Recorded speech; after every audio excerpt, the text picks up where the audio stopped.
महिला शेतकऱ्यांना मिळणाऱ्या प्रमाणपत्राच्या आधारे कृषी व कृषीपूरक व्यवसायासाठी पतपुरवठा मिळण्याबाबतचं धोरण तयार करण्याची तरतूद या कायद्यामध्ये करण्यात आलेली आहे।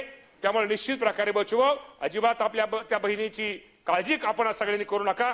त्यामुळे विधेयक पारित झाल्यानंतर याबाबतचे धोरण निश्चित प्रकारे तयार करण्यात येईल। त्याचप्रमाणे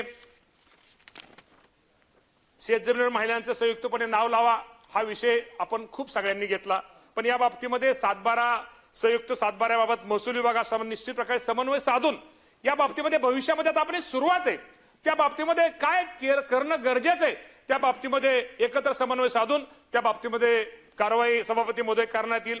आपण परराज्यातल्या मजुराबद्दल कोणीतरी विचारलं, पण इथं फक्त आपल्याला आपल्या महाराष्ट्रातल्या महिलांनाच हा आपण लाभ देणार आहोत, परराज्यात असणाऱ्या मजुरांना यामध्ये लाभ मिळणार नाही हे पण आपल्या सगळ्यांना आज मी स्पष्ट करतो। योजना राबवताना मगाशी आपल्या निलमताईंनी सांगितलं की निश्चित प्रकारे महिला अधिकाऱ्यांची मतं किंवा महिला पदाधिकाऱ्यांची मतं ही जाणून घेतली पाहिजे। शेवटी महिलांचं दुःख हे महिलांना जास्त कळतं। त्यामुळे ताई निश्चित प्रकारे आपण जे ताईंनी सूचना मांडलेल्या आहेत की महिला शेतमजूर महिला पदाधिकारी महिला अधिकाऱ्यांची मतं विचार घेऊन विधेयकांतर्गत धोरणात्मक निर्णय निश्चित प्रकारे त्या बाबतीमध्ये घेण्यात येईल।